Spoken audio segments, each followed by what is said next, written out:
ভেনেজুয়েলার president Nicolas Maduro ও তার স্ত্রীকে সোমবার স্থানীয় সময় দুপুরে কারা পোশাকে নিউ ইয়র্কের ম্যানহাটানের আদালতে তোলে মার্কিন প্রশাসন। আদালতে প্রথম হাজিরায় নিজেদের নির্দোষ দাবি করেন মাদুরো ও তার স্ত্রী। মাদুরো বলেন তিনি এখনও ভেনেজুয়েলার প্রেসিডেন্ট এবং একজন সৎ ব্যক্তি। তার বিরুদ্ধে মাদক চোরাচালান, ষড়যন্ত্রসহ মোট 4টি অভিযোগ রয়েছে।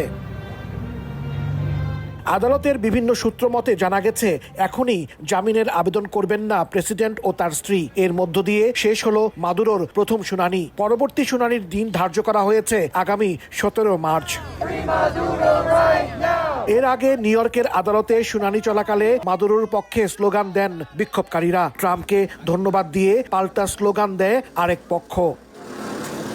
ভেনেজুয়েলার প্রেসিডেন্ট নিকোলাস মাদুরো ও তার স্ত্রী সিলিয়া সোমবারের শুনানিতে ব্যক্তিগত কোনো আইনজীবী নিয়োগ করেননি।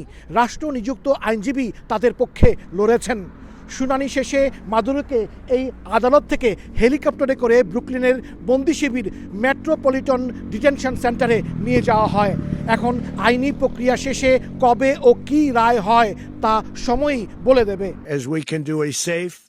এদিকে শুনানিতে মাদুরো নিজেকে নির্দোষ দাবি করার পর কিউবা, কলম্বিয়া, মেক্সিকো এবং ডেনমার্কের অঞ্চল গ্রিনল্যান্ডকেও হুঁশিয়ারি দিয়েছেন মার্কিন প্রেসিডেন্ট ডোনাল্ড ট্রাম্প। ফ্লোরিডা থেকে ওয়াশিংটনে ফেরার পথে এয়ারফোর্স ওয়ানে গণমাধ্যমকে দেয়া সাক্ষাৎকারে ট্রাম্প গ্রিনল্যান্ডকে যুক্তরাষ্ট্রের অন্তর্ভুক্ত করার ইচ্ছা পুনর্ব্যক্ত করেন।